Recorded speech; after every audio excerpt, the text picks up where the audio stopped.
Hola, muy buenos días, tardes o noches.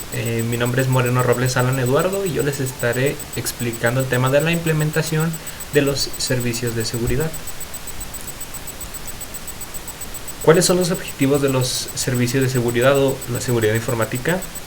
El objetivo es que debe de establecer normas que minimicen los riesgos a la información o infraestructura informática.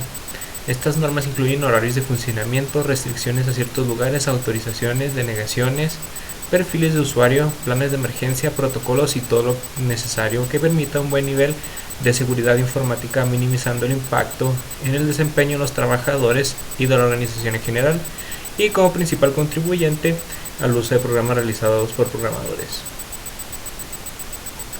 No solamente las amenazas que surgen de la programación y el funcionamiento de un dispositivo de almacenamiento, transmisión o proceso deben ser consideradas también. Hay otras circunstancias no informáticas que deben ser tomadas en cuenta. Muchas son a menudo imprevisibles o inevitables, de modo que las únicas protecciones posibles son las redundancias y la descentralización, por ejemplo, mediante determinadas estructuras de redes en el caso de las comunicaciones o servidores en clúster para la disponibilidad. Algunas de las amenazas pueden ser causadas por los usuarios, ya sea que quieran hackear algo, ya que sea que quieran entrar a robar información o diferentes motivos por los cuales los usuarios pueden ser los principales amenazas que pueden ser causadas.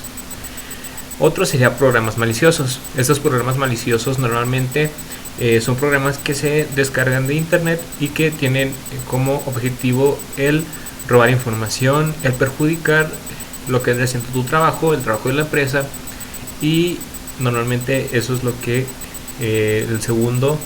la segunda amenaza más dada adentro de la informática. Luego después serían los errores de programación. Estos suelen ser un poco comunes, ya que como todo cualquier humano puede cometer errores. Entonces adentro de la programación pueden haber errores de programación. Estos errores de programación suelen darse por la nula o muy flaca administración de lo que vendría siendo de el nicho en el cual hubo un error. Los intrusos. Estos podrían ser tomados, por ejemplo, como los usuarios o en sí como un usuario que quiera robar información. En este caso se utilizan para robar información, para causar errores en el programa, entre otros diferentes. Un siniestro, por ejemplo, robo, incendio o inundación. Esto es más común de lo que piensas. Por ejemplo, en algunos lugares hay como, por ejemplo,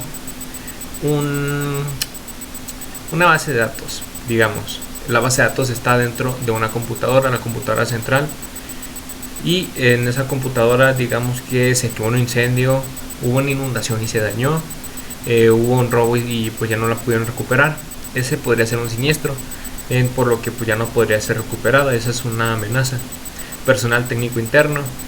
Al igual que los errores de programación, también el personal técnico interno podría tener errores al momento de realizar sus trabajos. Esto quiere decir que podrían haber, por ejemplo, un error al realizar algún trabajo, al cambiar alguna pieza, al realizar alguna red, entre otras cosas, por lo que un personal técnico interno también podría ser una amenaza.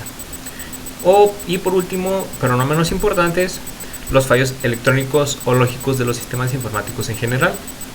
Estos ya pueden ser un poquito menos comunes, ya que los fallos lógicos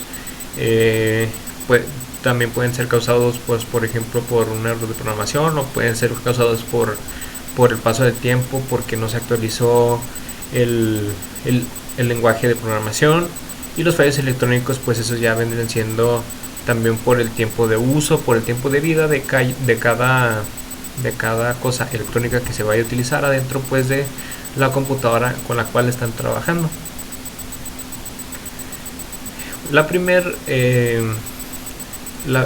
prevención o el servicio de seguridad que se puede utilizar adentro de la programación vendría siendo la administración de firewall. Esta administración de firewall está orientada a la prevención del acceso de usuarios no autorizados desde Internet hacia la red interna de su organización, verificando cada uno de los accesos entrantes y salientes de la red interna, de manera que estos sean aceptados o rechazados, en el caso de que no cumplan con las políticas de seguridad establecidas por la empresa. En este caso, como puedes ver en la imagen que está del lado abajo, esta administración de firewall es más centrada a los intrusos que quieran pues atacar lo que vendría siendo el sistema informático con el cual se está trabajando dentro de la empresa. El firewall puede ser, por ejemplo, llamado cortafuegos. Lo que hace es checar si tiene los permisos dados por la empresa, si tiene los accesos entrantes o salientes, pues ahí, dado lo que se requiere o dado lo que pide el propio sistema informático, estos serán rechazados o aceptados. Los firewalls cuentan con características de autentificación de usuarios y permite auditar los accesos de la red, generando información la cual puede ser analizada posteriormente mediante la creación de estadísticas, las cuales pueden ser útiles en la toma de decisiones de políticas de acceso. Esto quiere decir que también toma en cuenta, por ejemplo, los usuarios que entran al sistema informático para poder saber si es un posible atacante, si no puede ser un atacante, poder verificar quién es el atacante y así saber si darle el permiso o denegárselo. Otro que también podría ser para los intrusos es el IDS, Intrusion Detection System. Un sistema de detección de intrusos, IDS, o mejor conocido en sus siglas Intrusion Detection System, es un componente dentro del modelo de seguridad informática de una organización. Consiste en detectar actividades inapropiadas, incorrectas o anómalas desde el exterior o interior de un dispositivo o una infraestructura de red. El funcionamiento de un sistema de detección de intrusos se basa en el análisis pormenorizado del tráfico de red o el uso de los dispositivos. Para la evaluación se compara la situación con firmas de ataques conocidos o comportamientos sospechosos. A comparación, pues por ejemplo, del firewall, en este caso solo está pues hecho exclusivamente para los intrusos, ya que en el firewall podían haber permisos activos o permisos denegados. En este caso está hecho solamente para compararse con antiguos pues ataques que hubieron adentro del sistema pues viendo si la firma es parecida o conocida, pues se va a bloquear. La mayoría de los IDS suelen disponer de una base de datos de firmas de ataques conocidos que le permiten distinguir entre el uso normal de un dispositivo y el uso fraudulento, o entre el tráfico normal de la red y el tráfico que puede ser resultado de un ataque o intento del mismo. Cabe recalcar que este IDS utiliza pues las firmas de los ataques conocidos. Esto quiere decir que podría ser un poco más eficiente que el firewall, ya que el firewall solamente se basa en lo que vendría siendo usuarios que están adentro, y luego viendo los permisos que da la empresa, ahí da los permisos, y si no cumple con los permisos se niega. En este caso aquí lo que hace es comparar con antiguas firmas de ataques conocidos y distinguir si el uso pues es normal de un dispositivo o no, y luego ya viendo si no es normal, entonces se va a bloquear esa firma que se acaba de detectar. Entonces de esto calcaría IDS. Aquí hay una descripción gráfica de cómo funciona el IDS. La persona no autorizada es la línea verde, y la persona autorizada es la línea morada. La solicitud de conexión, ahí va a aparecer que va a pasar el IDS y lo va a buscar. Una vez que busque y no tenga ninguna firma sospechosa, alguna otra firma con la que se compare anteriormente, pues habrá conexión exitosa a lo que vendría siendo tu sistema informático. En dado caso de que se rechace, va a decir solicitud de conexión, y luego la conexión va a ser denegada, y luego después se va a mandar el informe de las posibles intrusiones al administrador de la red. En este caso así serviría. Y por último, podríamos utilizar VPN Virtual Private Network. VPN Virtual Private Network o redes privadas virtuales son una red que permite crear redes locales sin necesidad de que sus usuarios estén físicamente conectados. De ahí viene el término virtual. Para conectarse a internet o cualquier dispositivo se comunica normalmente con el enrutador o modem que conecta la vivienda con el proveedor de internet a través del cable o inalámbricamente. Una conexión VPN permite crear una red local sin necesidad que los usuarios que lo comparten utilicen físicamente conectados, únicamente mediante internet. De esta forma podemos tener todas las características y funcionalidades de la red local, pero con una mayor flexibilidad, ya que la conexión va por internet y esto hace que se pueda conectar personas de distintos países.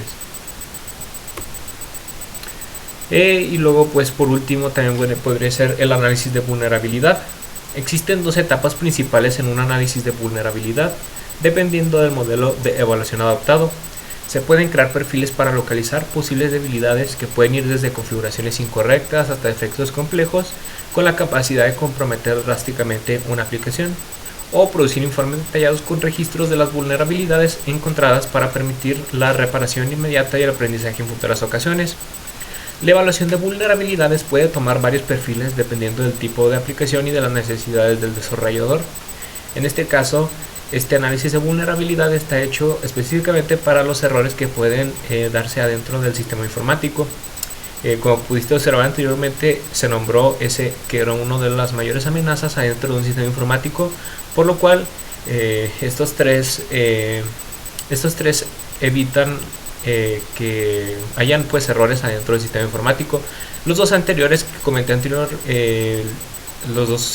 comenté eran específicamente para los intrusos, ya que pues suelen darse mucho más seguido los intrusos que por ejemplo un error adentro de la programación, pero también se debe de hacer un análisis de vulnerabilidad adentro de tu sistema informático para que todo funcione correctamente y que no comprometa drásticamente a la aplicación. Pues como se puede observar, la evaluación de vulnerabilidades puede tomar varios perfiles dependiendo del tipo de aplicación y de las necesidades del desarrollador. En este caso se pueden crear los perfiles o producir informes detallados. Estos tres nos servirían para poder reducir el riesgo pues de nuestro sistema informático. Y de esta manera pues hemos terminado. En conclusión, es importante realizar un chequeo pues de tu sistema informático y ver lo que necesita en cuanto a seguridad informática. Todos estos preventores de amenazas adentro de la informática que acabo de mencionar son de suma importancia, son los que más se usan adentro de la informática para evitar posibles ataques de intrusos, posibles errores, entre otros. Entonces por eso es importante saber lo que tu empresa necesita y aplicar sus debidas restricciones. Espero le haya gustado la exposición.